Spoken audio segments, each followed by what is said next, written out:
Hi నమస్తే welcome to A6 studios. నేను మీ ఆదేశ్. ఇవాళ వచ్చేసి రాష్ట్రంలోనే హాట్ టాపిక్గా జరుగుతున్న విషయం మీద ఒక అన్నతోటి వచ్చినాం. అన్న ఎవరు ఏందనేది కాదు, ఆల్రెడీ అందరికి మీకు తెలుసు. బహుజనుల కోసం, ఎస్సీ ఎస్టీ బీసీల కోసం కొట్లాని వ్యక్తి అన్న. ఎవరో నా మాటలలో చెప్పడు కాదు, మీరే చూడండి. అన్నా నమస్తే. సినా బాగేనా? పర్లేదన్నా, చాలా రోజుల తర్వాత ఎలక్షన్ల తర్వాత మళ్ళీ కలిసినాం. అవునన్నా, ఎట్లా ఉందన్న ఇప్పుడు మీ పార్టీ? బిఎస్పీ మీ పార్టీ అనొచ్చా లేకపోతే రాజీనామా చేసేసిన?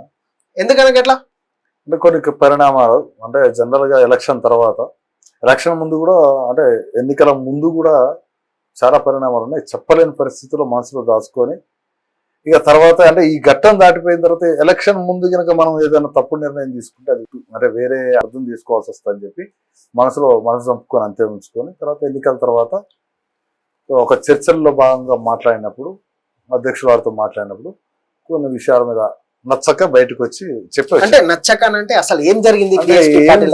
అంటే ఎన్నికల తర్వాత అందరం చాలా డిప్రెషన్ లో ఉన్నాం. ఎందుకంటే మనం ఊరికే చెప్తాం బహుజనులు 80% మంది ఉన్నారు, ఎస్సీ ఎస్టీ బీసీ మైనార్టీలు ఇంతమంది ఉన్నారు. దాంతోపాటు వీఆర్ 19 అని ఒక స్లోగా తీసుకొచ్చిన ఆర్ఎస్ ప్రేమ్ కుమార్ గారు. వీఆర్ 19 అంటే 199 మనం ఒక్కళ్ళు వాళ్ళని చెప్పి, అసలు ఆ ఒక్కళ్ళు ఎవరో చెప్పలేదు. ఫస్ట్ ఆఫ్ ఆల్ 99 మంది మీరు ఉన్నారా అంటే? అదే కదా, ఒక్కళ్ళు ఎవరో తెలిస్తే 99 మంది ఎవరో తెలిసేది. అది చెప్పకుండా డైలమాలా పెట్టిండు. అప్పటికి అర్థం కాలేదు. సరే నడుస్తుంది, నడిపించినాం. తర్వాత ఎన్నికల ముందు కూడా కొన్ని పరిణామాలు ఏం జరిగినాయి అంటే, సీట్లు పంపిణీలలో పార్టీకి కొంత అవసరాలు నింపుతాం. అంటే జనరల్గా ఇవ్వాల్సి వస్తుంది. అంటే పార్టీ చిన్న పార్టీ కాబట్టి, ఆర్థికంగా లేని పార్టీ కాబట్టి ఎవరు ఇవ్వాల్సి వస్తుంది, దానికి బాధ్యత ఇవ్వాల్సి వస్తుంది, మేమే ఇవ్వాల్సి వస్తుంది. ఇచ్చే పరిస్థితుల్లో కొంతమంది డబ్బుతో టికెట్ కొనుక్కునేటోళ్ళు కూడా పార్టీ అంటే బీఫామ్లు ఇచ్చారు. అయినా కానీ పర్లేదు అనుకున్నాం. గతం నుంచి కూడా మేము పార్టీలో జాయిన్ అయిన కాడి నుంచి కూడా జన కళ్యాణ దివస్ అని, అంటే సంవత్సరానికి మాయావతి గారి బర్త్డే సందర్భంగా జన కళ్యాణ దివస్ అని చెప్పి 1,00,000 నుంచి 1,50,000 ఒక్కొక్క నాయకుడు వసూలు చేసి అక్కడికి పంపించాల్సి వస్తుంది, సెంట్రల్ పంపించాల్సి వస్తుంది. ఆ తర్వాత ప్రతి నెల ఆఫీస్ కోసం అని మెయింటెనెన్స్ కి డబ్బులు కట్టాల్సి వస్తుంది ప్రతి లీడర్. అంటే మీరే అంటే ఎందుకు అని మేము కూడా ఎందుకు బాధ్యతగా తీసుకున్నాం అంటే, తప్పదు, మనకి వాళ్ళ అవతల పార్టీలాగా ఆర్థిక వెసులుబాటు లేదు, మన పార్టీని మనమే బతికించుకోవాలనే ఉద్దేశంతో, ఆ ట్రైన్డ్ మెంటాలిటీ తోటి మేము కూడా ఆ వేలో వెళ్ళిపోయాం. సరే మన పార్టీని మనం బతికించుకుంటున్నాం కదా అని లక్షల రూపాయల ఫండ్ తయారు చేసి పంపించడం జరిగింది. ఫండ్ అంటే జనరల్గా ఏమంటారంటే, బయటికి పోయి 100 కాడ 50 కాడ అడక్కొచ్చి పంపించాలంటారు. మన నారాయణుడు ఏం చేస్తాడు, నేను అట్లా రోడ్ల మీద తిరిగి 100-50 స్లిప్పులు రాసి పంపించేది కాక ఇక మన ఇంట్లో డబ్బులే తీసుకపోయి కట్టి ఇచ్చి పంపించేది, మీ సొంత పైసలు. అంటే మీరు ఇచ్చిన లక్షలు అంటే జిల్లాకు గాని మండలానికి గాని ఇంత ఇచ్చినా గానీ కోట్లు అయితే అనుకుంటా లాస్ట్. బరాబర్ అయితే కోట్ల రూపాయలు ఏమైనాయి? రాష్ట్రం కాదు, దేశవ్యాప్తంగా ఎట్లా పరిస్థితి కదా. అదే అన్న, నేనేమంటున్నా, ఆ కోట్లు ఏమైనాయి అంటారు ఇప్పుడు? అంటే పార్టీ నడవడానికి ఫండ్ చాలా అవసరం. మా ఉద్దేశంలో మేము అనుకునేది, ఒక పార్టీ నడపాలంటే, అది జాతీయ పార్టీ నడపాలంటే ఆర్థిక కోణాల్లో ఆలోచించినప్పుడు ఖచ్చితంగా అవసరం ఉంటుంది కదా అనే ఉద్దేశంతో పంపించినాం. మిగతా పార్టీలకు వ్యాపారస్తులు ఇస్తారు, లేకపోతే మంచి మంచి పారిశ్రామికవేత్తలు ఇస్తారు అనేది, మన దగ్గర అంత బడుగు బలైన వర్గాలు కాబట్టి మన సంపాదనలో కొంత ఇవ్వచ్చులే అన్న ఉద్దేశంతో ఇచ్చినాం. ఇచ్చిన తర్వాత ఆ డబ్బులు ఇప్పుడు కూడా ఎవరు లెక్క అడిగేది లేదు, ఏముండదు. సరే ఇప్పుడు పెద్ద మనుషులు అయితే మనం అడిగే పరిస్థితి ఉండదు కాబట్టి లైట్ తీసుకున్నాం. అయితే ఇది ఒక ఎత్తు అయితే, ఈ పార్టీని నిర్మాణం చేసుకున్నది మనమే. ఈ పార్టీలోకి జన సమీకరణ చేసి, జనాల్లో మోటివేట్ చేసి, చైతన్యపరిచి, జనాల్ని అట్రాక్ట్ చేసే కార్యక్రమాలు చేసి, జనాల్ని ర్యాలీ చేయించింది మనమే. దీని తర్వాత రేపు ఎన్నికలకు సన్నద్ధమయ్యే పరిస్థితుల్లో వీటికి కావాల్సిన ఏర్పాట్లు, జెండా కర్ర కానించి పాంప్లెట్ కానించి ప్రతి ఒక్కటి తయారు చేసుకునేది మనమే. ఇంత తయారు చేసి ఒక వాదం అనేది మనం బుర్రలోకి ఎక్కించిన తర్వాత, మనం దానికోసం పనిచేస్తున్నప్పుడు మన మీద నియంతృత్వం చేయడానికి మాత్రం పార్టీ ఉంటుంది.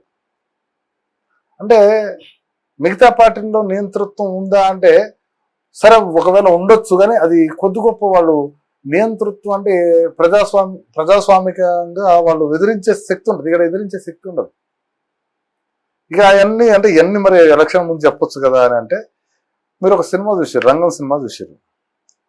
ఒక యువకులు ఒక ప్రయత్నం చేస్తారు, అంటే యువకులు ఒక ముఖ్యమంత్రి స్థాయికి, అంటే ఒక రాజ్యాన్ని పరిపాలిస్తే మంచి ఉన్నతమైన భవిష్యత్తు తయారు చేస్తారనే ఉద్దేశంతో వాళ్ళు ఒక ప్రయత్నం చేసే దాంట్లో ఈ విషయం తెలిసిన వ్యక్తులు ఏం చేస్తారంటే అక్కడ ఆ విషయాన్ని అంటే బయట ప్రపంచానికి తెలవకుండా అక్కడికక్కడ గొంతు నొక్కేసి, అంటే ప్రజల్లో వ్యతిరేక భావజనం రాకుండా ప్రయత్నం చేస్తారు. మేము కూడా అదే, ఏదో బహుజనవాదం అనేది జనాల్లోకి వెళ్తుంది, సరే వెళ్ళనియండి, తప్పో ఒప్పో, ముందు జనాల్లో అయితే ఎడ్యుకేట్ అవుతారు కదా, ఒక చైతన్యం అయితే కదులుతుంది కదా. ఎప్పుడు లేని విధంగా బహుజన సమాజం గురించి, బహుజన సమాజ్ పార్టీ గురించి మాట్లాడుకునే పరిస్థితి వచ్చింది కదా. దీంట్లో మనం తప్పుగా ఏదన్నా ఒక వాయిస్ తీసుకపోతే మళ్ళీ ఎన్నికిపోద్ది అన్న భయంతో, అంటే నేనని కాదు, ఎంతో మంది ప్రయత్నంలో ఆగిపోయాం, ఎన్నికలు అయిపోయినాయి. ఓకే సీనా, ఇప్పుడు మీరు వచ్చేసి గతంలో అంటే ఒక 2 weeks back 1 week back BSP పార్టీని విడిచిపెట్టి కాంగ్రెస్ పార్టీలో చేరిరు అని అనుకుంటా. మీకు అక్కడ జరిగిన పరిణామాలు ఏంది, అక్కడ జరిగిన ఇబ్బందులు ఏంది అనేది అట్లా క్లారిటీగా చెప్తున్నారు. అయితే నిన్న అనుకుంటా ఆర్ఎస్ ప్రవీణ్ కుమార్ గారు బిఎస్పి పార్టీకి వచ్చేసి రాజీనామా చేస్తున్నా, నేను పార్టీని వదిలి వెళ్తున్నా అని, దాన్ని ఎట్లా చూడాలంటారు? అసలు అది వాస్తవం అంటారా? అది ఒక్క రోజుతో ఈ ఒక్క పాయింట్ కూడా మనం మాట్లాడేది కాదు. జనరల్ గా ఆర్ఎస్ ప్రవీణ్ కుమార్ మనం ఏ కోణంలో చూస్తామంటే, ఒక ఐపీఎస్ ఆఫీసర్ ఉన్నతమైన ఉద్యోగాన్ని వదిలిపెట్టుకొని బహుజనుల కోసం బహుజన సమాజ్ పార్టీకి వచ్చిండు. ఆయన అంత గొప్పగా ఆలోచించిండంటే మనం కూడా ఆయనకు మద్దతుగా పోవాలని నాలాంటి వాళ్ళు ఎంతో మంది బయటకి. అంటే నువ్వు ఇంతకు ముందు మాట్లాడుకుంటా అన్నా ఒక మాట, ఉన్నతమైన ఉద్యోగం మొదలు పెట్టుకొని బిఎస్పీ పార్టీలోకి వచ్చినాడు అని. అసలు రావాల్సిన అవసరం ఏమొచ్చింది అంటే, అక్కడ జీతం ఉంది, ఉన్నత స్థాయి ఉంది, అతను ఒక బాస్ అక్కడ.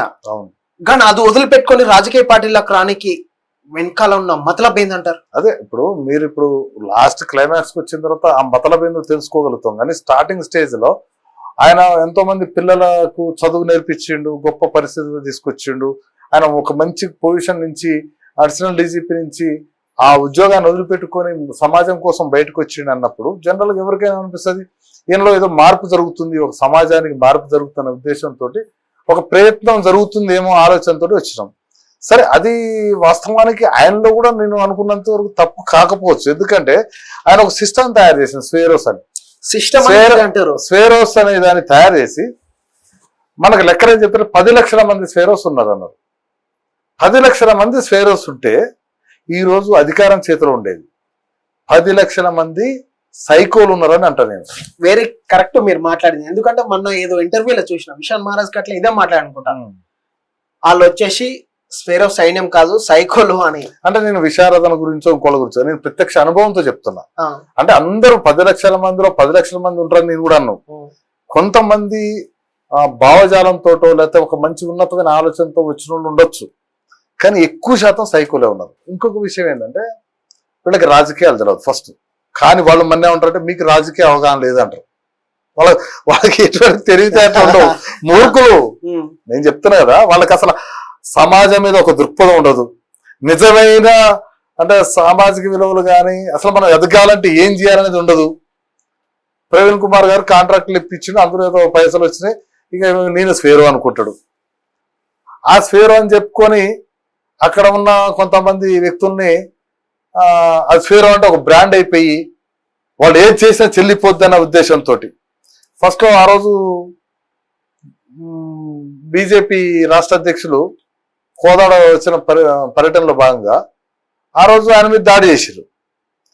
అదేవిధంగా నిన్న కొండా సురేఖ గారి మీద సరే రాజకీయంగా వ్యాఖ్యలు చేసుకుంటారు, తర్వాత వీళ్ళు కూడా అవతల నుంచి మాట్లాడితే తప్పలేదు. అంటే భౌతిక దాడులకు దిగబడే పరిస్థితి తీసుకొచ్చారు.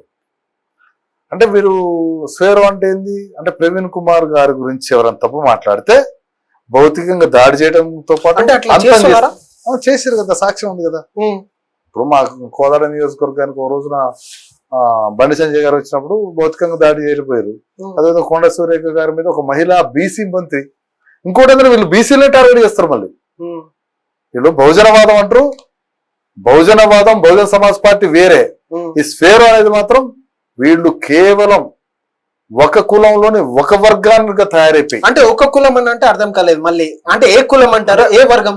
ఒక సామాజిక వర్గం నుంచి మళ్ళీ కొంత డివైడ్ చేసి కొంత పర్టికులర్ గా ఒక సెక్షన్ ఆఫ్ పీపుల్ తయారైపోయి వీళ్ళు ఏదో దండయాత్రకు వచ్చినట్టు చేయబోతారు.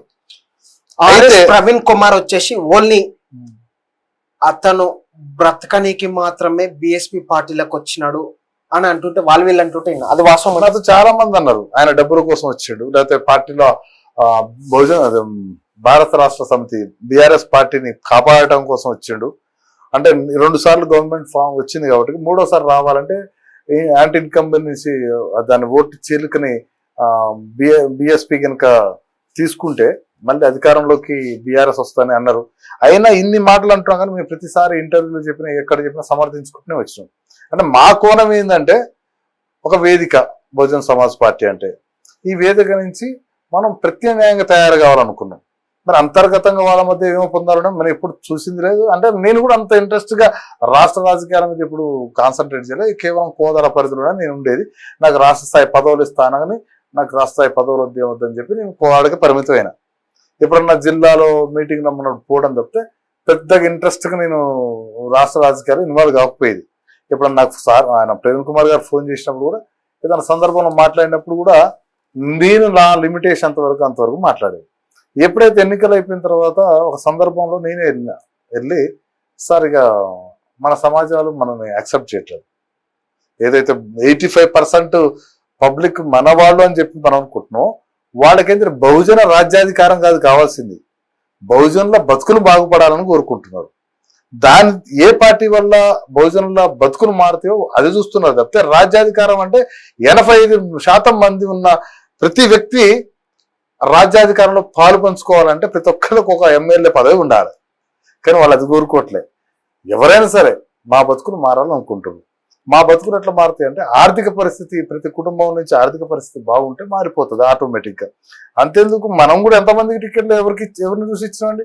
కొద్దిగా డబ్బులు పెట్టుకోగలిగిన వాడికే ఇచ్చింది. అంటే ఇప్పుడు మీరు డబ్బుల గురించి మాట్లాడారు కదా, గతంలో గట్ల ఎలక్షన్లో ఒకటి అది రూమర్ అనాలా నిజం అనాలా మాకు తెలియదు, ఆర్ఎస్ ప్రవీణ్ కుమార్ డబ్బులకి ఎమ్మెల్యే టికెట్లు అమ్ముకుంటాడు బిఎస్పి అనేది, అది వాస్తవం అంటారా? అంటే ఎమ్మెల్యే టికెట్లు అమ్ముకోవడం వేరు, ఎమ్మెల్యే టికెట్ కోసం ఫండ్ ఇవ్వడం వేరు. జనరల్ గా మిగతా పార్టీలు ఏంటంటే బీఫామ్ తో, ఇప్పుడు బీఆర్ఎస్ పార్టీ మనం ప్రత్యక్షంగా మీడియాలో చూస్తాం, బీఫామ్ తో పాటు 40 లక్షల రూపాయలు చెక్ కూడా ఇచ్చి పంపిస్తూ ఫోటోలు దిగుతారు. ఎవరికి ఇచ్చారు? క్యాండిడేట్లకి. ఓకే, అఫీషియల్ గా బిఆర్ఎస్ పార్టీ వచ్చేసి క్యాండిడేట్ కి ఇచ్చినది. అవును, అది మనకు కనబడేటట్టు ఇస్తుంది. కానీ ఇక్కడ వచ్చేసి క్యాండిడేటే. అదే నేను చెప్తున్నా, ఇప్పుడు బీఫామ్ ఇచ్చి 40 లక్షల రూపాయలు మా క్యాండిడేట్ కి చెక్ ఇస్తున్నాడు అని అఫీషియల్ గా ఇస్తుంది. బ్యాక్గ్రౌండ్ లో బ్యాగులు పెద్ద పెద్ద బ్యాగులు పోతాయి బీఆర్ఎస్ పార్టీలో. కానీ బిఎస్పి పార్టీలో అంటే పార్టీ ఆర్థికంగా ఉండదు కాబట్టి ఒకవేళ కంటెస్ట్ చేసే క్యాండిడేటే తనకు తోచినంత అని ఇచ్చే పద్ధతి ఉండేది, గతం నుంచి కూడా ఉండేది. కానీ ఈ ప్రవీణ్ కుమార్ గారు వచ్చేది ఒక ఫిగర్ డిక్లేర్ చేసి ఒక ఫిగర్ ని పెట్టేసి ఎట్లా అంటే నన్ను కూడా అడిగారు, నువ్వేం ఇవ్వ నేను ఈయనని చెప్పిన. ఎంత అడిగారు మిమ్మల్ని? అంటే జనరల్ గా అందరు 10 లక్షలు ఇస్తారు అని అన్నారు, నేను రూపాయి కూడా ఇయ్యనని చెప్పిన. ఎందుకంటే ఎందుకు అలా 10 లక్షలు కట్ట అంటే అదే కదా పార్టీ ఇప్పుడు రేపు పొద్దున పార్టీ కోసం ఏమన్నా అవసరాలు, ఏదైనా పెద్ద మీటింగ్ పెట్టాలి మనకు చెప్పే విధానం ఇది. ఏదైనా పెద్ద మీటింగ్ అంతరంగా ఏముందంటారు అక్కడ? అంటే నేను అనేది ఏంటంటే ఈ చిన్న 10 లక్షలు 20 లక్షల తోటి ఒక మీటింగ్ పెడితే 2 మీటింగ్లు పెడితే ఖర్చు అయిపోతాయి, పెద్ద విషయం కూడా కాదు. కానీ ఇంకా చాలా మంది వేరుగా మాట్లాడారు, వేరే పార్టీలతోటి దగ్గర కొన్ని డ్రాప్ అయిన కాడ పైసలు తెచ్చుకోరు. అంటే ఆర్ఎస్పీ తెచ్చుకోడు అంటారా? పెద్ద అమౌంటే పోయింది అంటే తెచ్చుకోడు అంటారా? అంటే అది ఒక రూమరా లేకపోతే నిజమా తెలియదు. కానీ అంటే మీరు ఆల్రెడీ గతంలో బిఎస్పీ పార్టీలో ఉన్నారు, ఒక ఎమ్మెల్యే అభ్యర్థి కాబట్టి మీకు తెలిసిన నా పరిధి వరకు అయితే నేను కోదడ కాన్స్టిట్యూన్సీ దాటి ఎక్కువ ఆలోచన ఎవరు చెప్పినా అసలు నేను ఆలోచనే చేయలేదు. నన్ను అడిగారు, పైసలు అడిగారు. ప్రవీణ్ కుమార్ గారే ఫోన్ చేసి అడిగారు. ప్రవీణ్ కుమారే మీకు ఫోన్ చేసి పైసలు అడిగిండు. అంటే జనరల్ గా ఏం లేదా మరి ఫండ్ ఏమి ఇవ్వ పార్టీ కోసం అని అంటే నేను ఇయ్యాను సార్, ఈ పార్టీని ఇన్ని రోజులు ప్రతి ఒక్క విషయంలో కోదాడ నియోజకవర్గంలో చాలా అంటే అద్భుతంగా తయారు చేసే విధంగా నేను చాలా ఖర్చు పెట్టుకున్నా, ఇంకా నాకు డబ్బులు ఖర్చు అవుతాయి అని చెప్పి నేను ఇయ్యాను సార్ అని చెప్పిన. అంటే సర్లే అన్నాడు. దాని గురించి ఏమన్నా బీఫామ్ కూడా నేను పోయి తెచ్చుకోలే, బస్కి పార్సల్ ఇస్తే తీసుకున్నాం బీఫామ్. నేను ఒక్కరోజు హైదరాబాద్ వచ్చిపోతే నాకు ఎక్కడ ఇబ్బంది అవుతుంది నా భయంతో నాకు బస్సులో పార్సల్ వస్తే తీసుకున్నా. అంటే ఇంకొక విషయం అంటే మీకు పైసలు ఇవ్వనందుకు ఆర్ఎస్పీ గారు బస్ అట్లా కాదు, అట్లా నాకు వీలు పడక రాలే. ఇంకొక విషయం కూడా చెప్తాను, నేను టికెట్ వద్దన్న, అంటే నేను ఒక బీఫామ్ వద్దండి, నన్ను చూద్దాం, నాకు అక్కడ పైసలు ఇబ్బంది అవుతుంది బాగా, అప్పటికే చాలా ఖర్చు అయింది, నాకు వచ్చే పైసలు కూడా వచ్చే పరిస్థితి లేదు, ఇక్కడ పరిస్థితులు కూడా బాగాలేవు, ఎవరికైనా బయట వాళ్ళకి అంటే ఎవరైనా వస్తే ఇద్దామని కూడా అన్నా. ఆయన ఏమన్నాడంటే నీ టికెట్ కనుక ఇవ్వకపోతే, నీ కనుక బీఫామ్ ఇవ్వకపోతే ఇది రాష్ట్ర వ్యాప్తంగా కూడా పెద్ద చర్చ జరిగింది, ఎందుకంటే రాష్ట్రంలో కొద్ది గొప్ప అంత అగ్రెసివ్గా పోయింది నేనే అనిపిస్తుంది, అన్ని డబ్బులు ఖర్చు పెట్టుకొని. ఇక అక్కడ దాసరి ఉష అని ఏదో పేరు చెప్తారు, ఇంకా ఐఐటి ఖరగ్పూర్ చదివిన, అసలు ఎంత పెద్ద పెద్ద బట్టి మాట్లాడుకొని వస్తుంది. మా పాప కంటే 2 సంవత్సరాలు పెద్దగా ఉంటుంది, అంతకంటే ఎక్కువ ఉండదు. దాసరి ఉష మీ పాప కంటే 2 సంవత్సరాలు పెద్దగా ఉంటుంది. ఇక ఐఐటి ఖరగ్పూర్ లో చదివిన వాళ్ళందరూ ఎమ్మెల్యేలు కావాలంటే 119 మంది కూడా ఐఐటి ఖరగ్పూర్ నుంచే రావాలి. ఇక నేర్చుకొని రావటం, వాళ్ళకి వాళ్ళే అప్పుడే పెద్దగా ఫీల్ అయిపోవటం, అసలు సీఎం కూడా ఇలా ఫీల్ అవుతారు ఒక షేర్ గారు, కానీ ఎక్కువ ఫీల్ కావడం. ఇప్పుడు ఒక చెల్లెలాగా పలకరించినా కానీ యాటిట్యూడ్ చూపించడం. మరి ఆమె పేరు ఎందుకు వినపడుతుంది, దాసరి ఉష పేరు ఎందుకు వినపడుతుంది బహుజన్ సమాజ్ పార్టీలో? నర్ర నిర్మల, అరుణ క్వీన్, శైలజ గారు, పుట్ట శైలజ గారు, అంటే సబ్జెక్ట్ ఉన్నవాళ్ళు. వీళ్ళు ఏంటంటే వాళ్ళ ఫాదర్ మంచి డబ్బులు సంపాదించిండు, ఆ డబ్బులతోటి ఆమె చదువుకుందో ఏం చేసిందో ఇక అది వేరే విషయం. మరి అంతకంటే మంచి భావజాలం ఉండి నిరంతరం ప్రజల్లో ఉండేటోళ్ళ పేర్లు, మా దగ్గర కవిత, మా కాన్స్టిట్యున్సీ సిస్టర్ అమ్మాయి చాలా హార్డ్ వర్క్ చేస్తుంది, ఇట్లాంటి వాళ్ళు చాలా మంది. ఇంకొక అమ్మాయి నాగమణి అని చెప్పి కొండాపురం అనే గ్రామంలో ఉంటుంది, అసలు ఎంత డెడికేటెడ్ అంటే అంత డెడికేటెడ్. వీళ్ళందరూ ఎందుకు వెళ్ళిపోయారు, వీళ్ళ పేర్లు ఎక్కడ వినపడవు? అంటే డబ్బులు ఉన్నోళ్ళు, కొంచెం అంటే బట్టి వచ్చిన వాళ్ళు మాత్రమే వినబడతారు. ఓకే, ఆర్ఎస్పీ ఇవాళ బీఎస్పీ పార్టీకి రాజీనామా చేయడానికి ముఖ్య కారణం ఏంటంటారు? అయితే ఈరోజు మనం ప్రెస్ లో విన్నంత వరకు ఆయన ఏమంటాడు, బీజేపీ వల్ల బీఆర్ఎస్ బీఎస్పీ పొత్తు కుదరక నేను రాజీనామా చేస్తాను. అసలు బీజేపీకి ఏం సంబంధం అండి మనం అనుకోవడానికి? అంటే బీజేపీ బీఎస్పీని ఇన్ఫ్లుయెన్స్ చేస్తుందని ఒప్పుకున్నట్లే కదా. అంటే ఇది ఈ రోజు కాదు, గతంలో కూడా మీకు తెలిసి ఉండాలి కదా. నేను కూడా ఒక రోజున అడిగిన, ఆమె మాయావతి గారు ఇండియా కూటమికి దూరంగా ఉంటామని చెప్పారు. ఇండియా కూటమికి దూరం ఉంటే నీకు అధికారం రావాలి కదా, నీ జాతికి అధికారం రావాలంటే 2 పార్టీలకు అంటే దూరంగా ఉంటామన్నాడు. అసలు ఏ పార్టీకి సపోర్ట్ చేస్తున్నా? అదే నేను అనేది, ఇండియా కూటమికి దూరం ఉంటా అన్నారు. నేను అడిగిన సార్ని, మరి సార్ ఇట్లా 2 కూటములకు దూరం ఉండటం వల్ల మనం అధికారం కోసం మనకు అధికార భాగస్వామ్యం కావాలి కదా మనకు, కనీసం ఆ అధికార భాగస్వామ్యం కావాలంటే ఒంటరిగా పోలేని పరిస్థితి. మనం సపరేట్గా ఉంటే ఎప్పటికి అధికారం వస్తుంది? ఏదో కూటమికి పోతే చెప్పండి మీరేనంటే ఆ రోజే ఆయన నిస్సహాయత వ్యక్తపరిచిండు. ఏమన్నాడంటే, లేదు ఆమె తీసుకునే నిర్ణయం తప్పు, ఖచ్చితంగా మనం దీని మీద ఏదో ఒక నిర్ణయం తీసుకోవాల్సి వస్తుందని కూడా ఈ రోజుగా అది విషయం జరిగింది, నెల 15 రోజుల క్రితమే. ఆ తర్వాత ఇంకో మీటింగ్ లో బీఆర్ఎస్ పోతాను నాతో అంటే, ప్రవీణ్ కుమార్ సార్ అంటే మీతో ఓపెన్ గా చెప్పాడు పొత్తు కోసం పోతా అంటే, నేనన్నా సార్ ఇన్ని రోజులు మనం తిట్టినంత కూడా ఏ పార్టీ వాళ్ళు తిట్టలేదు, అంటే విమర్శించినంతగా. ఇప్పుడు మనం అవన్నీ కరెక్ట్ అని చెప్పాలి. మనం మాట్లాడినవన్నీ మేము మాట్లాడిన అబద్ధం, బీఆర్ఎస్ పార్టీ మాత్రం సొక్కపోస అని చెప్పాలి. ఇంకొక విషయం ఏంటంటే, తెలంగాణ రాష్ట్ర సమితి ఆవిర్భావం సందర్భం నుంచి కూడా రాజకీయ పార్టీ కాడి నుంచి ఒకసారి కాంగ్రెస్తో పొత్తు పెట్టుకుంది, ఒకసారి టీడీపీతో పొత్తు పెట్టుకుంది. అంటే బలం చేకూరటం కోసం ఎవరితో కూడా పొత్తు పెట్టుకోవాలి. నువ్వు ఎన్ని ఎమ్మెల్యే అంటే అసెంబ్లీ ఎలక్షన్లో మాత్రం ఎవరితో పొత్తు పెట్టుకోవు, పొత్తు పెట్టుకోవాల్సిన అవసరం ఉన్నప్పుడు ఏమి పొత్తు పెట్టుకోనికుండా చేసిర్రు. సరే ఆ మాయావతి గారు చేసిర్రా మీరు చేసిరా మాకు సంబంధం లేదు, బాధ్యులం మేము. ఆ రోజున కాంగ్రెస్ పార్టీ ఒక ప్రపోజల్ కూడా పెట్టింది, 4 నుంచి 5 సీట్లు ఏదో ఇస్తాం, అవసరమైతే అంటే ఎమ్మెల్యే ఎలక్షన్ అప్పుడు సీట్లు ఇస్తాం, తర్వాత మినిస్ట్రీ కూడా ఇచ్చే అవకాశం ఉందని చెప్పి ప్రవీణ్ కుమార్ గారికి ఒక ఆఫర్ పెట్టారు. నాకు ఎలక్షన్ తర్వాత కూడా మా సార్ ఉత్తమ్ కుమార్ రెడ్డి గారు కూడా చెప్పారు, శ్రీనివాస్ అనవసరంగా తప్పు చేసిండు ప్రవీణ్ కుమార్ గారు, మేము మినిస్ట్రీ కూడా ఇద్దాం అనుకున్నాం, మరి ఆయన ఎందుకు లేదో అర్థం కాలేదు అంటే. లోపల ఆయనకి అంటే వినని పరిస్థితులు ఉన్నాయి. అంటే వినని పరిస్థితి లేకపోతే కావాలని వినలేదంటారా? అంటే ఒకటి ఆయన వినని పరిస్థితులు ఒకటి కావచ్చు, లేకపోతే అధిష్టాన నిర్ణయాలు ఒకటి కావచ్చు. ఇప్పుడు ఇది బీఎస్పీ అంటే జాతీయ పార్టీ, ఏ నిర్ణయాలతో ఏం పని అంటే వీళ్ళు చెప్తుంటే నేను అట్లా ఎన్ని ఉంటున్నాయి అక్కడిక్కడ. ఆర్ఎస్ ప్రవీణ్ కుమార్ కేసీఆర్ మనిషి ఎంత చెప్పినా కానీ బీఆర్ఎస్ కి మాత్రమే సపోర్ట్ చేస్తున్నాడు ఎమ్మెల్యే ఎలక్షన్లకు అట్లా, అది వాస్తవం అంటారా? అంటే అది కావచ్చేమో, కానీ ఇంకొక మాట చెప్పాలంటే కావచ్చు అంటే మీరు క్లారిటీ ఒకటి, బహుజన్ సమాజ్ పార్టీ జాతీయ పార్టీ, నిర్ణయాలన్నీ ఉత్తరప్రదేశ్ నుంచే జరగాలి, మాయావతి గారి కాడి నుంచే జరగాలి. ఈయన సొంత నిర్ణయానికి ఎక్కడ వాల్యూ ఉండదు. ఒకవేళ మాయావతి గారు కేసీఆర్ గారు కుమ్మక్కై ఇట్లాంటిది ఏమైనా జరిగి ఉంటే అందులో ప్రవీణ్ కుమార్ గారు కూడా భాగస్వామ్యం అయి ఉండొచ్చేమో, కానీ ఆల్మోస్ట్ మా బిఎస్పి ప్రతి కార్యకర్త ఏం కోరుకున్నాడంటే కాంగ్రెస్ పార్టీతో పొత్తు పోతే బాగుంటుందని ప్రతి కార్యకర్త కోరుకున్నాడు. కాంగ్రెస్తో పొత్తు పోవాలి మనమని.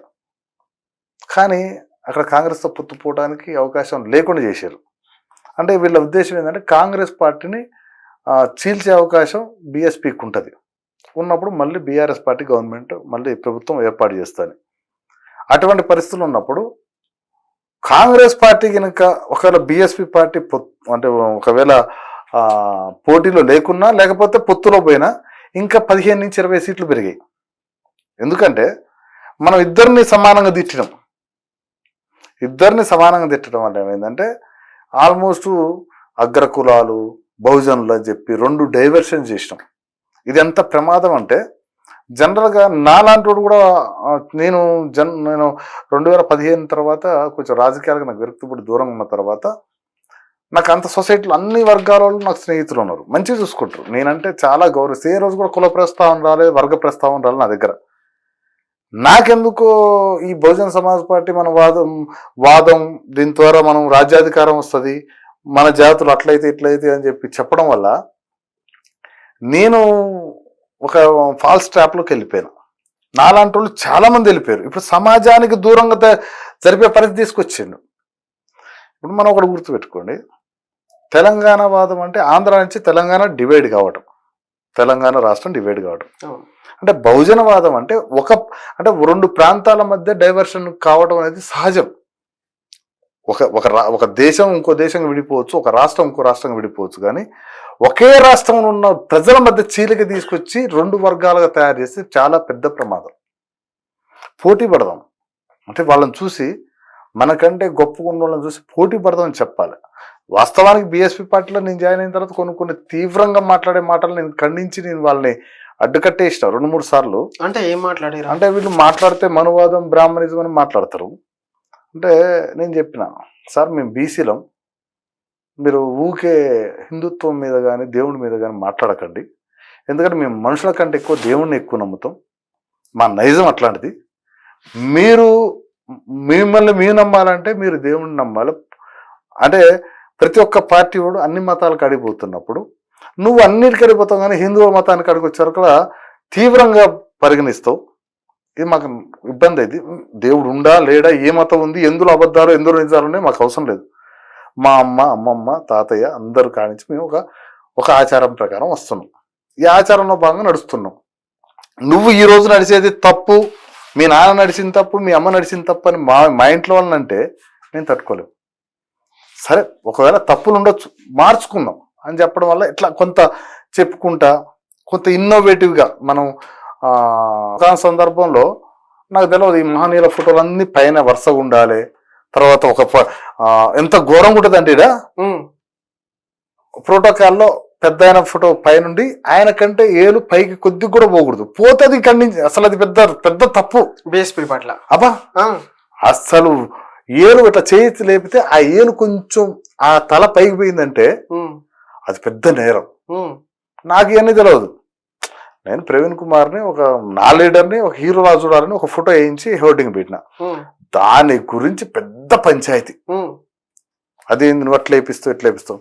ఇప్పుడు మనం ఒక లీడర్ని తీసుకున్నాక ఆయన్ని ప్రమోట్ చేయాలనుకుంటాం కదా, డబ్బులు ఖర్చు మనయి. ఆడ ఒకవేళ వ్యతిరేకత వస్తే నా మీద వస్తుంది. అక్కడున్న పరిస్థితి ఎంతో మంది ఈ బయట వాళ్ళు వ్యతిరేకించడం పాటు వీళ్ళు కూడా ఈ పార్టీ వాళ్ళు కూడా అరే ఇదేంద్రా ఇస్తుంది ఈ సిస్టమ్ అంటే సరే ఈ పార్టీ సిస్టమ్ మనకు తెలియదు కాబట్టి తెలుసుకుందాం అన్నట్టు అప్పటి నుంచి కొంచెం నేను ఈ పైన ఉన్న మహనీయుల ఫోటోలన్నీ రైలు పెట్టేలాగా పెడతారు వరుసగా. ఎవరికి అసలు ఇప్పటికి మా పార్టీలలో అంటే మా గత పార్టీలో ఎవరు మాజీ మాజీ పార్టీ పార్టీలో ఉన్నోడికి ఎవరు తెలవదాయి. నాకే చాలా రోజులు పట్టింది వాళ్ళ గురించి తెలవటం. వాళ్ళని నేనేం చేసిన అంటే తెలవాలని చెప్పి పెద్ద పెద్ద హోర్డింగ్లు పెట్టించిన ఒక్కొక్కరి సభాస్థలంలో. నువ్వు ఏదో మోస పద్ధతిలో చేసుకుంటా రాజకీయాలు, రాజ్యాధికారం కావాలి, బహుజనవాదం, ఇవన్నీ నువ్వు సమాజానికి దూరంగా జరుపుతున్నట్టే ఉంది కానీ సమాజంతో పాటు నడిచేటట్టు చేయట్లేదు. ఎంతో మంది మరి ఇప్పుడు మాయావతి గారు అక్కడ యూపీలో బ్రాహ్మణులకు టికెట్ ఇచ్చింది అన్నారు. మరి బ్రాహ్మణులు భోజనం ఒప్పుకున్నట్టే కదా. మన దగ్గర రెడ్లకు టికెట్లు ఇచ్చినాం, ఒప్పుకున్నట్టే కదా. మరి ఎన్ని జాతులను ఒప్పుకుని మళ్ళీ బహుజనవాదం ఏంది? ఇప్పుడు బహుజనవాదం అనేది నువ్వు ఒక సపరేట్ ఒక ప్రాంతం ఏర్పాటు చేసుకుని వీళ్ళందరినీ ఆడి జోలపై ఆడ రాజ్యం ఏలుకోవాల్సి వస్తుంది. నువ్వు ఒకే ఏరియాలో అన్ని వర్గాలు ఉన్న కాడ సపరేషన్ చేద్దామని చూసి డైవర్షన్ తయారు చేస్తాం అంటే మనం కుట్రలో భాగమే. ఇవన్నీ తెలుస్తూ మనం కొంత దూరం పోయిన తర్వాత మనకు అర్థమైన తర్వాత ఏం చేయలేని పరిస్థితి. ఇప్పుడు కొంత నదిలో పోతున్నాం, ఈ ఒడ్డును మనం ఏమనిపిస్తుంటే ఆ ఒడ్డును ఏదో దొరికింది అనుకుని పోతున్నాం. సగం దూరం పోయిన తర్వాత అసలు రహస్యం ఆడ పెద్ద ఆడేం లేదు, బొందే ఉందని అనుకో, మనం కనీసం అటో ఇటో పోవాల్సి వస్తుంది. ఇక సగం దాటిన తర్వాత అటే పోదాం ఏదన్నా పరిస్థితి అనుకొని ఈత కొట్టుతూనే పోవాలి. ఆపినం అనుకో మునిగి చచ్చిపోతాం. ఇంకొకటి, అసలు మిగతా పార్టీల్లో ప్రత్యర్థులు అవతల పార్టీ వాడు ఉంటాడు. బహుజన్ సమాజ్ పార్టీలో ప్రత్యర్థులు కులానికి మధ్య ఉంటాడు. బహుజన్ పార్టీలో కులానికి పడదు అస్సలు. ఎస్సీలు అంటే బీసీలో పడదు, ఎస్సీ బీసీలు అంటే ఎస్సీలో పడదు. ఈ పార్టీలో బయట వ్యక్తుల గురించి అట్లా ఈ పార్టీకి వచ్చిన తర్వాత, ఎందుకంటే ఈ పార్టీకి వచ్చి నేను హీరో అని ఫీల్ అవుతాడు. వాడికి అసలు రాజకీయం తెలవదు, వాడంత దైత్యుడు ఎవడు ఉన్నాడు, వాడు ఒక సైకో గాడు వస్తాడు. ఇక బహుజనవాదం, బిఎస్పి, స్వేరో, ఇక ఆర్ఎస్పి, సీఎం, ఈ 4 పదాలు తప్పితే ఇంకా వాడికి రాజకీయం తెలవదు. పక్కింటోడు ఒకటేడు, పక్కింటోడికి చెప్పలేడు, ఒక వాళ్ళ చుట్టుపక్కల ఉన్న వ్యక్తులకు చెప్పలేడు. వాడు పెద్ద అంటే ఒక ఎట్లా ఫీల్ అవుతారంటే ఇక వాడంత సంఘ సంస్కర్త, వాడంత గొప్ప వ్యక్తి లేనట్టు, వాడంతా కామెడియన్ గా చూస్తారు, వాడొక సైకోగా చూస్తారని ఆ చుట్టుపక్కల వాళ్ళకి తెలుసు. కానీ వీడు మాత్రం ఎక్కువ ఫీల్ అవుతాడు. ఇక ఆర్ఎస్ ప్రవీణ్ కుమార్ గారిని పొగిడితే సారు వీళ్ళకి. సరే, రేపు ఆర్ఎస్ ప్రవీణ్ కుమార్ దారి ఎటువైపు అంటారు? అంటే ఈ రోజు వచ్చేసి అనుకుంటా బీఆర్ఎస్ బిఎస్పి పొత్తు పెట్టుకున్నది అనేది, అంటే నాగర్ కర్నూలుకి వెళ్ళి హైదరాబాద్కి వెళ్ళి ఆర్ఎస్పి ఎంపీగా పోటీ చేస్తున్నాడు అనేది ఒకటి వచ్చింది. ఇలా ఆర్ఎస్పి వచ్చేసి బిఎస్పి పార్టీకి రాజీనామా చేసినాడు.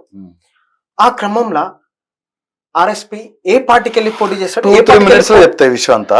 అదే రేపు దారి ఎటువైపు 2-3 minutes లో చెప్తా.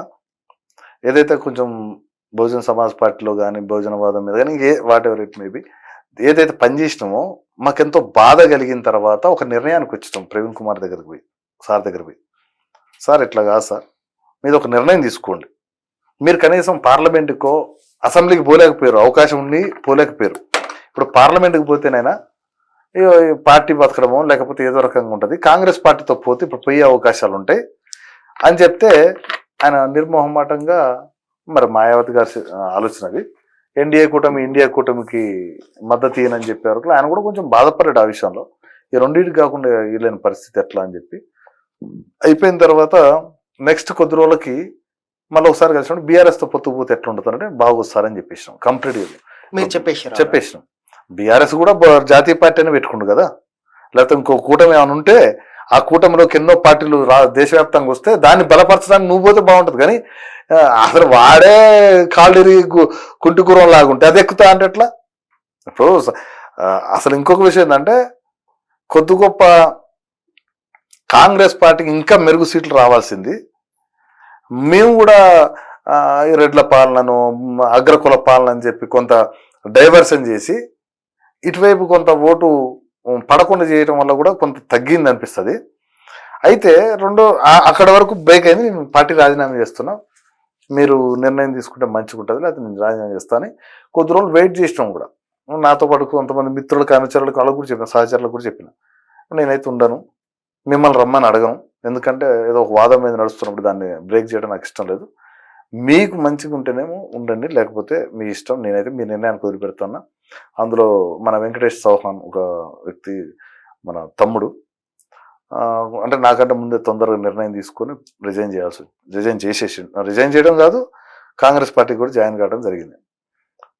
అయితే ఇదే RS Praveen Kumar sir psycho సైన్యం ఏం చేసింది, అతన్ని పట్టుకొని పెంపుడు కుక్క, అవకాశవాది ఎవరిని వెంకట్ చౌహాన్.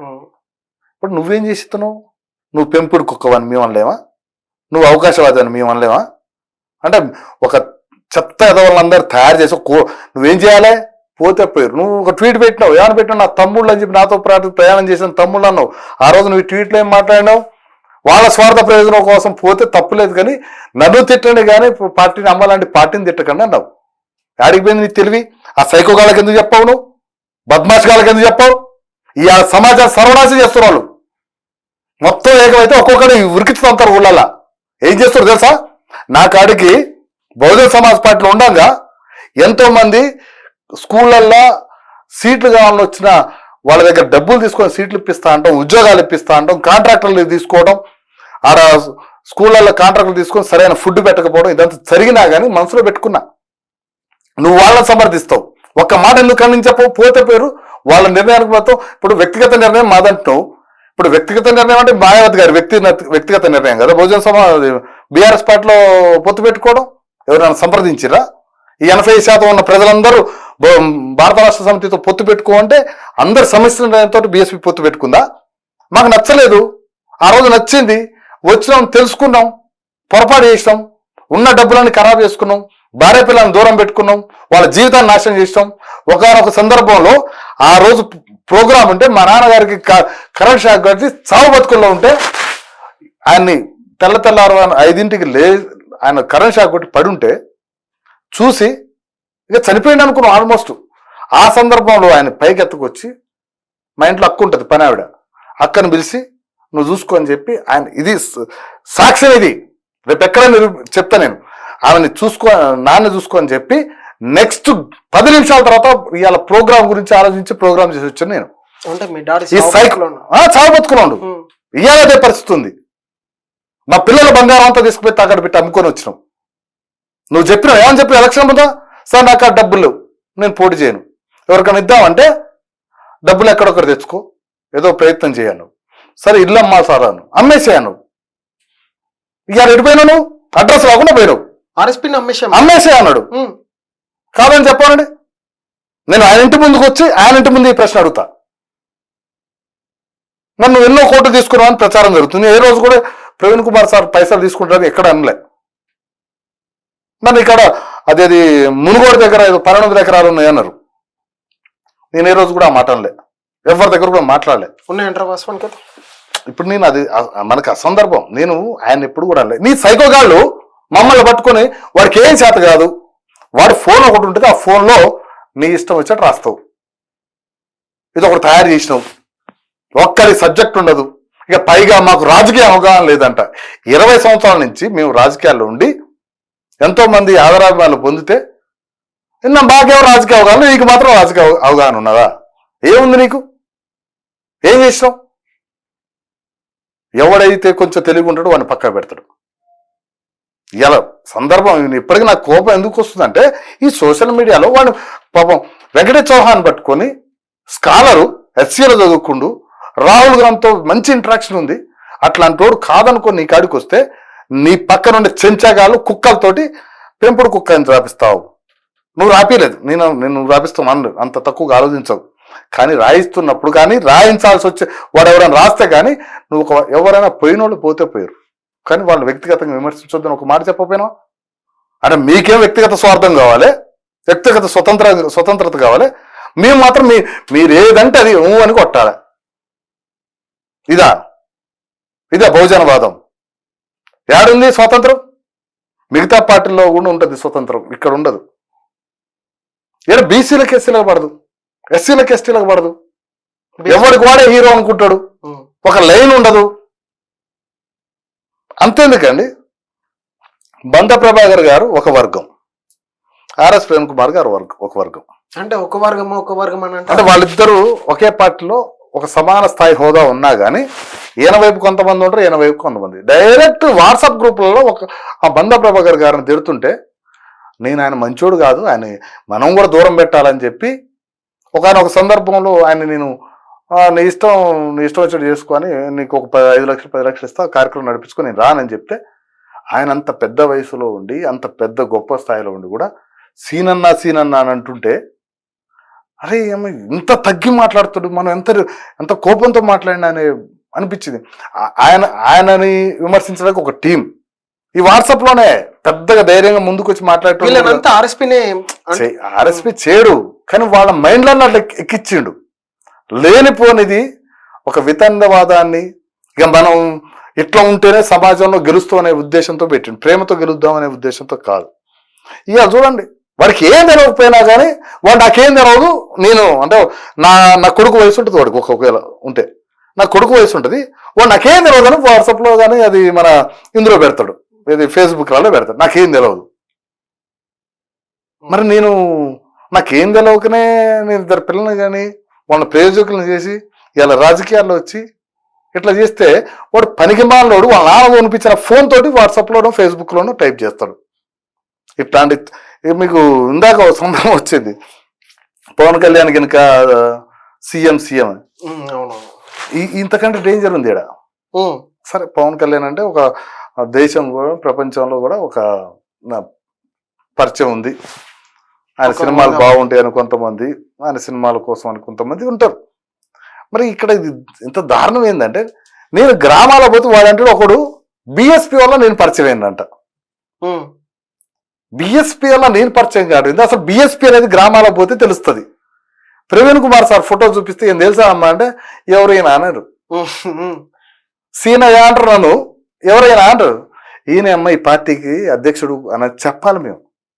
సార్ నువ్వు చదువుకున్న వాళ్ళ కాను, నీకారు చదువుకున్న వాళ్ళ కాను తెలిసి ఉండొచ్చు. ఇక నువ్వు తెలిసినంత మాత్రమే మారుమూల గ్రామాలలో ఇంటికాడ పనిచేసాము కూడా నేను తెలుసు అనుకోవడం, ఈయన అనవసరంగా ఎక్కువ ఊహించుకుండు. అట్లా ఊహించుకునేటట్టు ఈ సైకో సైన్యం చేసింది. ఇప్పుడు ఏంది, వాళ్ళకి ఏం తెలవక బహుజన్ సమాజ్ పార్టీని, బహుజనవాదాన్ని కొలాప్స్ చేసి పడేశారు. ఇంకొకడు ఈ మాట చెప్తే ఇక మాట అనకూడదని ఊసేటట్టు చేశారు. ఎవడన్నా వచ్చి ఇప్పుడు ఈ ట్యాగ్ పట్టుకొని వస్తే అసలు ఊరుకునే పరిస్థితి లేదు. వాస్తవానికి ఒకవేళ కాంశీరామ్ గారి సందర్భంలో అప్పుడున్న వివక్ష, వెనకబాటుతనం, అప్పుడున్న సామాజిక పరిస్థితులు, అప్పుడున్న అభివృద్ధి, వెనకబాటుతనం అంత అభివృద్ధి చెందలేదు కాబట్టి ఒకవేళ అప్పుడున్న నైరాశ్యంతో సక్సెస్ అయింది. కానీ ఇప్పుడు అందరూ సమాజం అంతా కలిసిపోయినాం, ఆల్మోస్ట్ కలిసిపోయినాం.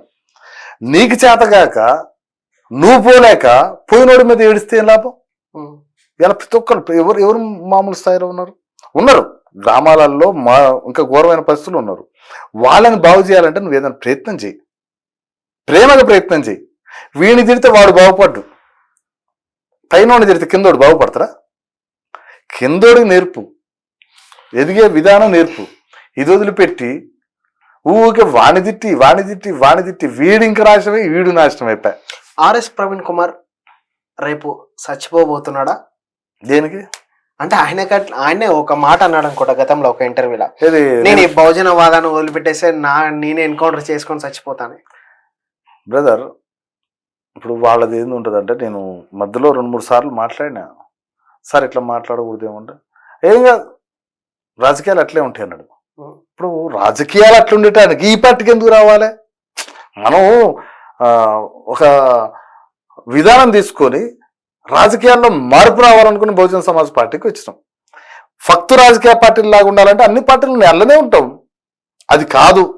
ఇది సపరేట్గా దీనికి ఒక సిద్ధాంతం, దీనికి ఒక లైను, మనకు కూడా ఒక మంచి ఆలోచన విధానం ఉంటుందనే కదా ఇటు వచ్చింది. నీకు గొప్ప ఆలోచన విధానం ఉంటుందనే కదా నీ వెనకొచ్చింది. ఈ 2 కాదు, వాళ్ళలాగానే మనం కూడా ఉంటామంటే నీ కాడికి ఎందుకు రావాలి?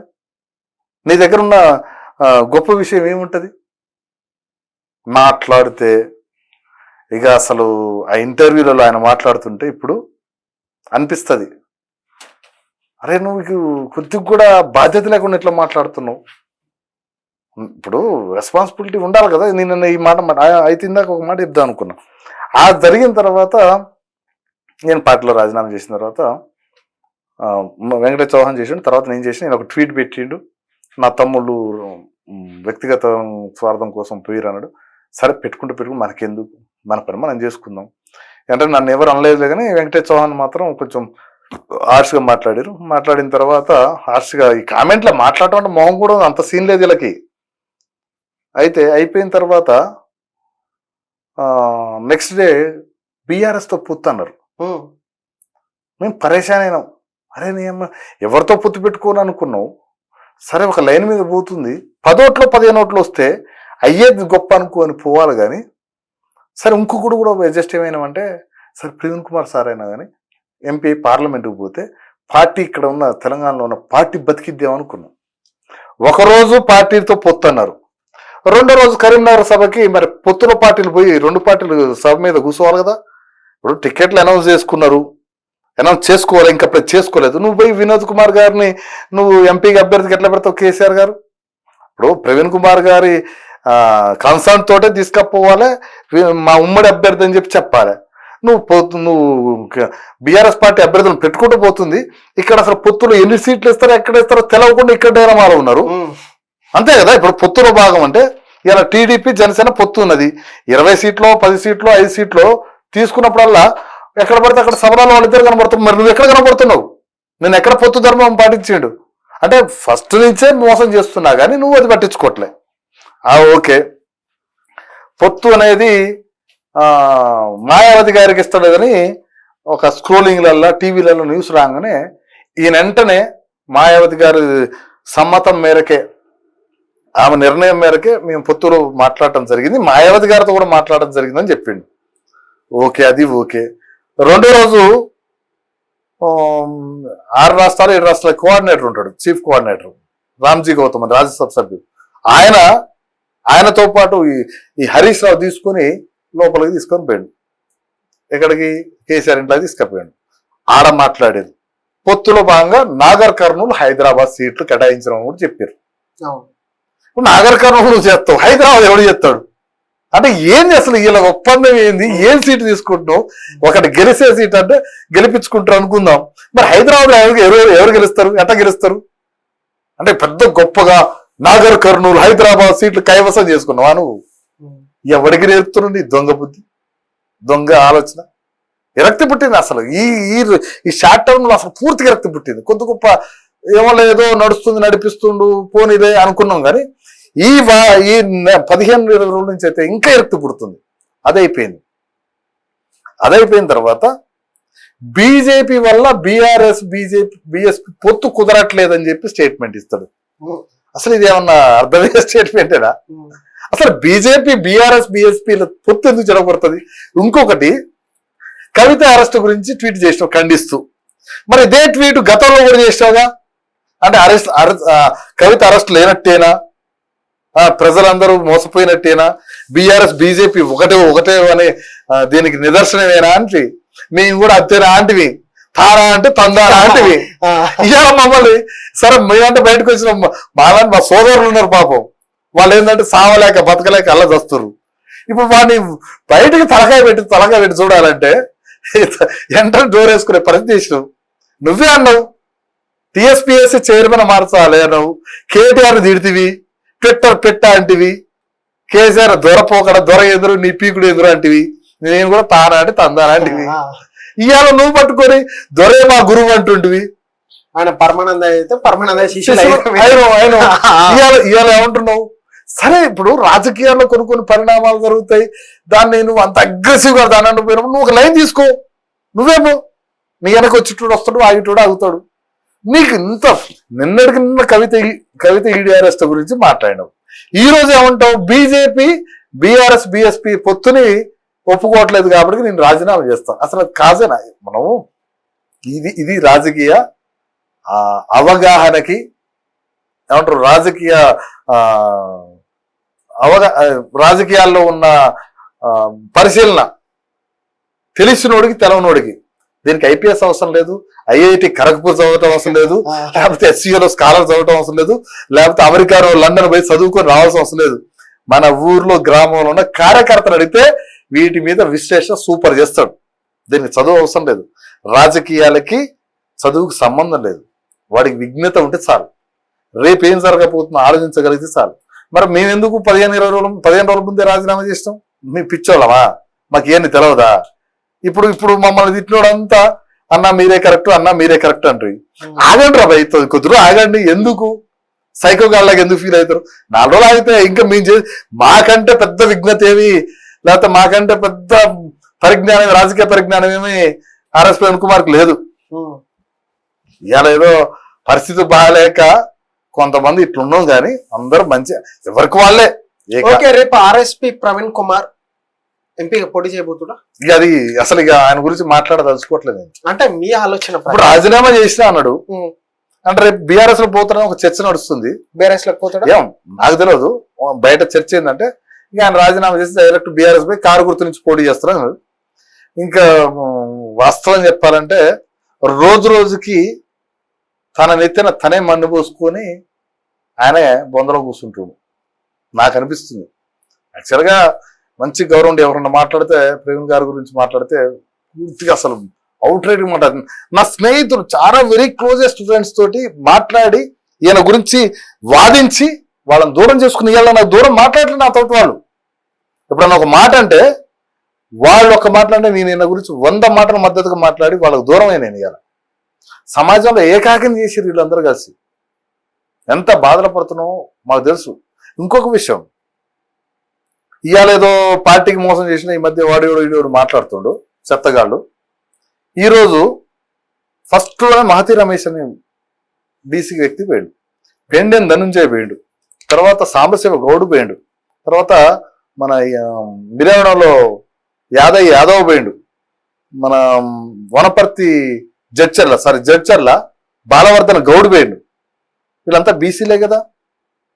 వీళ్ళు ఫస్ట్ లోనే ఎందుకు పోయారు అంటే ఇక్కడ ఏది ఆధిపత్యం స్వేరో అనేది వాడు డిమాండ్ చేస్తారు, డిక్టేట్ చేస్తారు పార్టీని. అసలు వాడే సీఎం, వాడే అధ్యక్షుడు, వాడే మొత్తం. వాళ్ళని ఏమనంటే మాత్రం ఈయన కోపం వస్తుంది. మరి ఇక్కడుంది వీళ్ళ అనుబంధం మాకు తెలియదు, కానీ వాళ్ళు ఏదన్నా అంటే మాత్రం అసలు పట్టించుకోరు. మరి వాళ్ళు చేసే పనుల గురించి ఏమో మాకేమో కాన్స్టిట్యూన్సీలలో ఘోరమైన పరిస్థితుల్లో పడుతుంటాయి. మాకు ఒక ఆమె వచ్చింది, అన్న ఏందమ్మా అంటే ఇట్లా ఉద్యోగం ఇప్పిస్తా అని డబ్బులు తీసుకురన్నా అని. సరే వాళ్ళ తీసుకున్నా అంటే మనకు సంబంధం లేని విషయం వాస్తవానికి. మళ్ళీ వీళ్ళతో పంచాయతీ పిలిచి అంటే నేను ఇచ్చిన డబ్బులు మీ సొంతంగా నా సొంత డబ్బులు ఇచ్చిన. ఒక ఆడపిల్ల వచ్చి ఇట్లా డబ్బులు తీసుకుందానంటే సరే ఎంతో ఇచ్చినాం, వాళ్ళు తీసుకున్న దాంట్లో కొంత నేను ఇచ్చిన. అంటే ఏంది పది ఇవన్నీ నీకు ఇప్పుడు ఒక వ్యవస్థను తయారు చేసినప్పుడు దాంట్లో లోపాలను కూడా కంట్రోల్ చేయాలి కదా నువ్వు.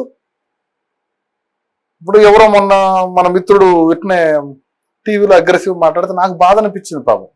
అరే ఎన్ని రోజులు సరే ఉన్నందుకు మనం మంచిగానే ఉందాం, వాళ్ళు ఎవరి పని వాళ్ళు చేసుకుందాం అనుకున్నాం. కానీ ఈ కొడుకులు చెత్త కొడుకులు వదిలిపెట్టరు. వాడంటాడు నీకు అవకాశవాదం, నీ అవకాశం 3 కోట్లు ఖర్చు పెట్టారు అబ్బాయి, నువ్వు 3 రూపాయలు ఖర్చు పెడితే నా ముందుకురా. ఆ మాట అంటాడు నా ముందుకురా. 3 రూపాయలు ఖర్చు పెడితే ఒకడు పెద్ద పదవిలో ఉంటాడు, వాడికి నేను స్నానం చేస్తా ఒక దండ కనకరా ఫలానా ఆయన చనిపోయాడు దండేసి వద్దామంటే నేను స్నానం చేసి వచ్చిన దాకా కూడా ఆడుంటాడు. ఏంది పిల్లగాడు రాలేదని ఫోన్ చేస్తే అన్న ఇంకా పూల కొట్టు కాడే ఉన్నా అంటాడు. ఎందుకు అంటే గూగుల్ పే 100 రూపాయలు చేస్తే అట్లా 100 రూపాయలు మేము డబ్బు పెట్టినాం, టైం ఇచ్చినాం, టాలెంట్ చూపించినాం. ఇవాళ ఇంటికి రండి మా ఇంటికి, దాదాపు 2 లక్షల రూపాయల ప్రచార సామాగ్రి ఉంటుంది నా ఇంట్లో. పాంప్లెట్లు చేస్తే ఒక్కడు తీసుకుపోయి ఇచ్చేటోడు ఉన్నాడు, మళ్ళీ నేనే ఇచ్చుకోవాలి. వాడి ఫ్లెక్సీలలో ఫోటోలు నేనే వేయాలి, నేనే ఫ్రేమ్లో కతికిపియాలి, డబ్బులు పెట్టి నేనే మనిషిని పెట్టి కట్టియాలి. వీడు కట్టించుకోడు.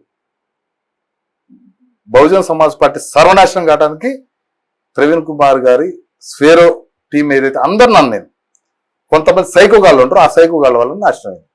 ఇదైతే 100% కరెక్ట్. ఈరోజు అంటే నిన్న అనుకుంటా ఆర్ఎస్పి గారు వచ్చేసి రాజీనామా చేసుడు, పిఎం నరేంద్ర మోడీ గారిది ఒకేసారి సభ జరుగుడు, ఎట్లా చూడాలంటారు దీన్ని? అంటే ఇది పెద్ద సింక్ చేసుకునే విషయం కాదు. అంటే ఆయనతో ఏంది ఉందని కాదు కాదు, ఒకవేళ ఏది జరిగినా కానీ ఇంత సింక్రనైజ్ అయ్యి ఏదో జరిగిద్దని అనుకోరు. కానీ ఒకవేళ అంతర్గతంగా ఒక పార్టీ గెలవాలని కొన్ని వ్యూహాలు పన్నటం, ఆ వ్యూహాల్లో భాగంగా కొన్ని శక్తుల్ని వాడుకోవడం జరిగి ఉండొచ్చు, జరిగితే కూడా మంచిది. ఎందుకంటే వాడు గెలవడం కోసం 100 ప్రయత్నాలు చేస్తారు. కానీ ఒక జాతిని అడ్డం పెట్టుకొని, ఒక కులాన్ని అడ్డం పెట్టుకొని, సమాజానికి దూరంగా తయారు చేసి నువ్వు మోసం చేస్తూ ఇంకోటి గెలుపు కోసం కృషి చేస్తే మాత్రం అది చరిత్రలో చాలా దారుణమైన విషయం, క్షమించరాని విషయం. అంటే మొన్న వచ్చేసి కవిత అరెస్ట్, మళ్ళీ తెల్లారే వచ్చేసి ఆర్ఎస్ ప్రవీణ్ కుమార్ గారి రాజీనామా, ఇదంతా ఎలక్షన్ స్టంట్ అని అనొచ్చా? ఇప్పుడు వాస్తవానికి ఏంటంటే సౌత్ లో బీజేపీని బలపరిచేటందుకు కాంగ్రెస్ చాలా బలంగా ఉంది సౌత్ లో. జనరల్గా ఏంటంటే ఇప్పుడు మనం 10 సంవత్సరాల క్రితం బీఆర్ఎస్ పరిపాలన ఎట్లయితే ఉందో బీజేపీ పరిపాలన కూడా అట్లే స్టార్ట్ అయింది. జనాలు చాలా విరక్తితో ఉన్నారు, జరిగిన పరిణామాలను చూశారు బీఆర్ఎస్ బీజేపీ. అయితే బీజేపీని ఇంకా బతికించాలనే ప్రయత్నం చేస్తున్నారు. ఎందుకంటే కాంగ్రెస్ పార్టీలో ఎవరు చేస్తారు బీజేపీని బతికేయాలని? అదే వాళ్ళు ఒక శక్తులు చుట్టుపక్కల ఒక శక్తిని కూడగట్టుకొని ఓటు డైవర్షన్ తీసుకొచ్చి ఆ ఓటు డైవర్షన్ నుంచి ఒక ఓటు బ్యాంకుని పర్టికులర్ గా ఒక కొంత ఓటు బ్యాంకుని తయారు చేసుకుని పెట్టుకొని వీళ్ళు మాత్రమే ఆ ఓటు బ్యాంక్ సరిపోండి, మిగతా ఓటునందరిని చీల్చేటట్టు ప్రయత్నం చేస్తారు. అదేది ప్రతిపక్ష పార్టీకి పడే ఓటునంతా చీల్చే పరిస్థితి చేస్తారు. ఇందులో భాగంగా పాపం రాహుల్ గాంధీ గారు ఆడ న్యాయయాత్ర పేరుతోటి ప్రజల్లోకి వెళ్ళిపోతుంటే ఆ భయంతో వీళ్ళు ఏం చేస్తున్నారు, వీళ్ళని అంటే వ్యూహాత్మక రాజకీయాలు చేస్తారు, ఆయన ప్రాక్టికల్ గా రాజకీయాలు చేస్తుంది. అంటే ప్రజలకు ఏం కావాలి, ప్రజల్లోకి వెళ్ళి తెలుసుకోవాలని ఆయన చేస్తుంటే ప్రజల్ని మభ్య పెట్టి ఓట్లు ఎట్లా వేయించుకోవాలని వీళ్ళందరూ కలిసి ఈ శక్తులని పనిచేస్తున్నాయి. దాంట్లో భాగంగానే ఇట్లాంటి ఈ పరిణామాలు జరుగుతూ మళ్ళీ ఒకసారి బీజేపీని అధికారం గద్దెనెక్కించడానికి ప్రయత్నం చేసే పరిస్థితులు వీళ్ళు చేస్తున్నారు అనుకుంటున్నా. కానీ ప్రజలకు కూడా విసుకెత్తిపోయింది. అంటే పెరిగిన రేట్లు కానీ, వాళ్ళు ఇచ్చిన హామీలు నెరవేరకపోవడం కానీ, పెట్రోల్ డీజిల్ రేట్లు, నిత్యావసర సరుకులు రేట్లు పెరిగినంటే దానికి మూల కారణం డీజిల్ రేటు. ప్రజల నిత్యావసర వస్తువు అంటే ఇంట్లో నుంచి అడుగు బయట పెట్టిన తర్వాత పెట్రోల్తోనే వాడకం ఉంటుంది. పెట్రోల్ లేకుండా పెట్రోల్ రేటు డీజిల్ రేటు తగ్గిస్తే ఆల్మోస్ట్ అన్ని రేట్లు తగ్గుతాయి. ప్రతి ఒక్క రేటు తగ్గింది. ఇంటికి ఉపయోగపడే ఇసుక కానించి, కంకర కానించి, స్టీల్ కానించి, కూరగాయల కానించి, బట్టల కానించి ఆల్మోస్ట్ అన్ని రేట్లు తగ్గుతాయి. కానీ ఆ రేట్లు తగ్గకుండా ప్రజల మీద భారం పెంచే పరిస్థితి బీజేపీ పరిస్థితి ఉంది. దానికి ఈ బీఆర్ఎస్ కావచ్చు, ఇంకా కాళ్ళు అక్కడున్న ప్రాంతీయ పార్టీలు వ్యతిరేకవాదం చూపించుకుంటా మళ్ళీ వీళ్ళు ఏంటంటే ఇది రివర్స్ స్ట్రాటజీ. ఇది అంటే బీజేపీని వ్యతిరేకించేటోళ్ళు అంటే అనుకూలంగా ఉండేటోళ్ళు వ్యతిరేకించినట్టు ఓటు జీరుస్తారు. అప్పుడేమైందంటే అది కొంత కాంగ్రెస్ జీలి ఏదైతే పర్టికులర్ గా కొంత ఓటు బ్యాంకుని బీజేపీ పెట్టుకుంటుందో ఆ ఓటు బ్యాంకు తమకు పడేటట్టు చూసుకొని వాళ్ళు సెక్యూర్ అవుతారు. ఇట్లా కొన్ని ప్రయత్నాలు చేస్తారు. ప్రజలైతే ఎప్పుడు అట్లా ఉండరు, విఘ్నులు ఉన్నారు చాలా మంది. మాక్సిమం ఈసారి ఇండియా కూటమిని గెలిపించే పరిస్థితి చేస్తారు. అయితే ఇందులో కూడా చాలా వ్యూహాత్మకంగా పోతుందని అనుకుంటున్నాం. ఈసారి ఎట్లయితే మొన్న తెలంగాణలో కనుక కాంగ్రెస్ పార్టీ అధికారంలో వచ్చిందో భారతదేశానికి కూడా ఇండియా కూటమి అధికారంలో వస్తుందని ఆశిస్తున్నాం. అన్నా ఓకే అన్న, thank you. RS Praveen Kumar గారి మీద రాజీనామా మీద మీ విలువైన సమాచారం ఇచ్చినందుకు. చూసిరు కదా ప్రజలారా, ఆర్ఎస్ ప్రవీణ్ కుమార్ గారి మీద అంటే ఉన్న వాస్తవం ఏంది, అవాస్తవం ఏంది, ఆయన రాజీనామా వెనకాల ఉన్న మతలబ్ ఏంది అనేది మన అన్న సినన్న మాటలలో నిన్న. మీకు అట్లా తెలిసి ఉంటే ఏమున్నా కానీ ఖచ్చితంగా కామెంట్ రూపంలో కింద తెలియజేయాల్సిందిగా కోరుకుంటున్నాను. Thank you.